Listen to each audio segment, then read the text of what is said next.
एक ऐसी बात जो लगभग हर इंसान अपने जीवन में महसूस करता ही है, और वो है मजबूरियां। आज की इस वीडियो में हम जानेंगे मजबूरियों को देखने का सही तरीका क्या है। मजबूरियां जीवन का एक महत्वपूर्ण हिस्सा है और हमारे जीवन में अक्सर आती है। मजबूरी एक व्यक्ति के जीवन में ऐसी स्थिति को दर्शाती है जहां व्यक्ति कुछ करने में सीमित रह जाता है, अक्सर बिना अपनी इच्छा के, क्योंकि उनके पास कोई दूसरा विकल्प नहीं होता। ऐसी स्थिति में हम जो करना चाहते हैं, हम वो चाहकर भी नहीं कर पाते। यह एक ऐसी परिस्थिति होती है जहां पर व्यक्ति अपने मन के अनुसार चुनाव नहीं कर सकते और अपने हथियार डाल देते हैं। मजबूरी में हमें अक्सर वही करना पड़ता है जो हमारे सामने रखा गया हो, ना कि वो जो हम करना चाहते हैं। ये मजबूरियां हमारी आर्थिक, सामाजिक, पारिवारिक और व्यक्तिगत स्थितियों से जुड़ी होती हैं। कुछ लोग मजबूरियों से कोसों दूर भागते हैं और कुछ लोग उनका डट कर सामना करते हैं, मजबूरियों से निपटने के लिए नए तरीके ढूंढते हैं। तो आइए इस कहानी के माध्यम से जानते हैं कि कैसे हम अपने जीवन की एक मजबूरी को एक अवसर में बदल सकते हैं। यह कहानी एक व्यक्ति के बारे में है जो बहुत दुखी था। एक समय की बात है, एक छोटे से गांव में एक आदमी रहता था। वह गरीब था और उसके पास केवल एक छोटा सा घर और छोटी सी जमीन थी। उसका जीवन कठिनाइयों से भरा पड़ा था और उसकी मजबूरी उसे रात दिन परेशान किया करती थी। अपनी पत्नी और एक बेटा होने के बावजूद वह आदमी बड़ा ही अकेला महसूस करता। वह मन ही मन सोचता रहता कि मेरे जीवन में कितनी मजबूरियां हैं। मुझे अपने घर का खर्च चलाने के लिए रोज काम पर जाना पड़ता है। अगर मैं काम नहीं करूंगा तो मेरा परिवार क्या खाएगा? मेरा घर कैसे चलेगा? मेरे बेटे के जीवन में अच्छा भविष्य लाने के लिए मुझे मजबूरन काम करना पड़ता है। उसे अपना काम एक बोझ लग रहा था और यह सोचकर वह बहुत दुखी था।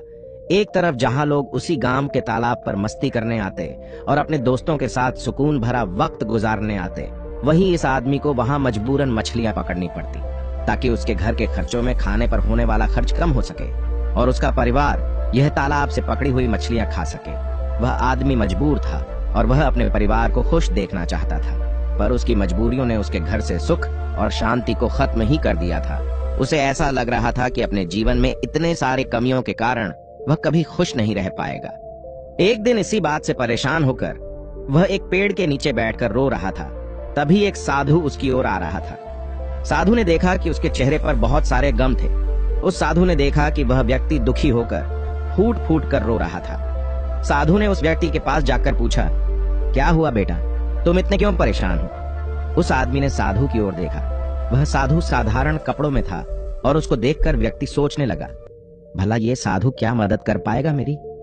व्यक्ति ने उससे कहा, तुम तो एक साधु हो, भला तुम क्या मदद करोगे मेरी? मैं पहले से ही अपनी मजबूरियों के कारण काफी परेशान हूँ, तुम मुझे अकेला छोड़ दो। साधु उस व्यक्ति से कहते हैं, बेटा इतना दुख तुम अकेले क्यों सहन कर रहे हो? मुझे बताओ क्या हुआ, शायद मैं तुम्हारा दुख दूर कर सकूं। वह व्यक्ति उस साधु से कहता है, तुम मेरा दुख दूर करोगे? तुम मेरी मजबूरियों से मुझे मुक्त कैसे कर सकते हो? तुम्हें तो खुद नहीं पता मजबूरियां क्या होती हैं। तुम्हें कौन सी मजबूरी का सामना करना पड़ा अपने जीवन में? तुम क्या जानो मजबूरी? तुम्हें किस बात की चिंता? तुम तो काम भी नहीं करते, तुम्हें किसी परिवार का ध्यान भी नहीं रखना। मुझे तो दिन रात काम करके अपने परिवार की जिम्मेदारी उठानी पड़ती है। साधु उस आदमी के कड़वे शब्द सुनकर भी शांत रहे। वह समझ गए कि यह आदमी अपने जीवन में अपने कामों और मजबूरियों को बुरा समझता है और इसी कारण यह काम को बोझ समझकर मन से किसी भी काम को नहीं कर पा रहा है। साधु हंसकर कहते हैं, बस इतनी सी बात, मैं तुम्हारी मजबूरियों को एक ताकत बना सकता हूं। तुम्हें कभी भी काम करने में बोझ महसूस नहीं होगा। तुम्हें अपने परिवार के लिए काम करना कभी बोझ नहीं मानोगे। मैं तुम्हें एक ऐसा रास्ता बताऊंगा जिससे तुम हर काम खुशी खुशी करोगे, लेकिन तुम्हें पहले मेरा काम करना होगा। क्या तुम तैयार हो? वह आदमी साधु की बातों को लेकर सोच में डूब गया। साधु ने कहा कि एक ऐसा रास्ता है जिससे वह हर काम खुशी खुशी कर सकता है और उसके बदले में केवल एक काम करना होगा। पर क्या यह सच है? ऐसा कुछ इस साधु को पता भी होगा या ये साधु बस मुझे पागल बना रहा है? आदमी ने कुछ देर सोचकर उस साधु को मना किया, ये कहते हुए कि मुझे नहीं लगता कि तुम ऐसा कुछ बता सकते हो। आदमी मना करके वापस घर लौट आया।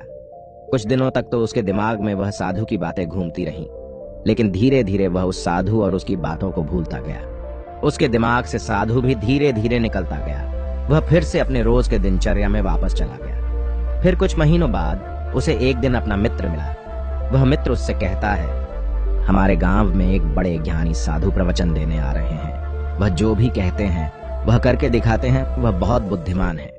उसका मित्र उस आदमी से कहता है, तुम भी चलो मेरे साथ, तुम्हें वहां आनंद आएगा। कभी तो अपने लिए कुछ समय निकाल लिया करो, तुम कितनी मेहनत करते हो। वह आदमी सोचता है, मैं तो वैसे ही अपने रोज के काम में मग्न रहता हूं। मेरा मित्र सही तो कह रहा है, कभी अपने लिए भी समय निकालना चाहिए। वह अपने मित्र के साथ उस साधु के उपदेश को सुनने और वहां जाने के लिए राजी हो जाता है। अगले दिन यह व्यक्ति अपने मित्र के साथ उस आश्रम में जाता है। वहां उसे वही साधु दिखता है जो उसे उस दिन काम को खुशी खुशी करने का मार्ग बताने का वादा कर रहा था।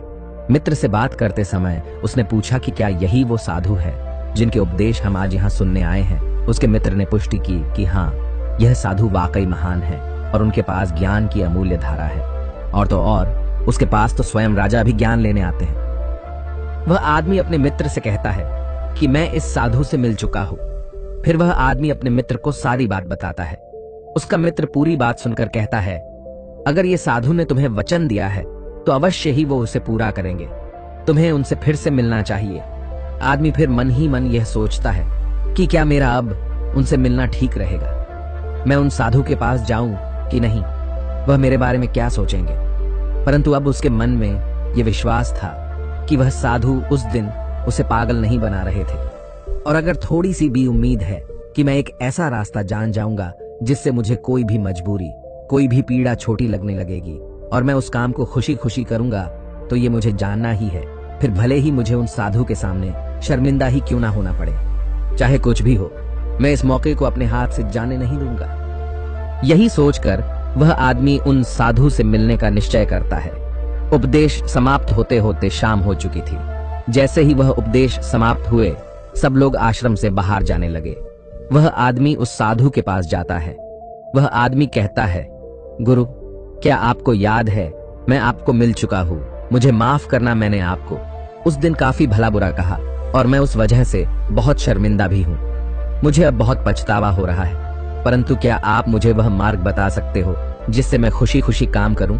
मैं आपका कोई भी काम करने के लिए तैयार हूं। साधु हंसते हुए कहते हैं, हाँ, मुझे याद है, तुम वही आदमी हो जो उस दिन दुखी हालात में मुझे मिला था।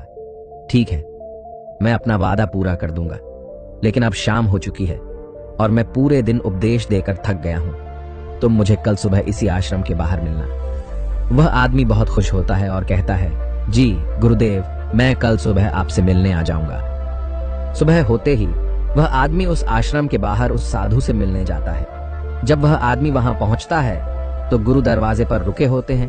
वह व्यक्ति उन साधु के पास जाता है और कहता है, गुरुदेव, मैं तैयार हूं। साधु उस व्यक्ति से कहते हैं, बेटा, मुझे अपना वादा याद है जो मैंने तुमसे किया था, परंतु तुम्हें समझने के लिए मुझे तुमसे एक काम करवाना पड़ेगा। वह आदमी उस साधु से कहता है, जी गुरुदेव, मैं कुछ भी करने के लिए तैयार हूं। आपका काम क्या है जो मैं कर सकता हूं, मुझे बताइए। वह साधु उसे पास के तालाब के पास ले जाते हैं। वहां एक बड़ा सा पत्थर था जो पानी के बहाव को रोक कर बैठा था। साधु उस व्यक्ति से कहते हैं, बेटा, क्या तुम्हें यह पत्थर दिख रहा है जो पानी के बहाव को रोक कर बैठा हुआ है? व्यक्ति कहता है, जी। फिर साधु कहते हैं, तुम्हें इस पत्थर को यहां से हटाना है। जैसे ही तुम इस पत्थर को हटाओगे, तुम्हें तुम्हारे प्रश्नों के उत्तर मिल जाएंगे।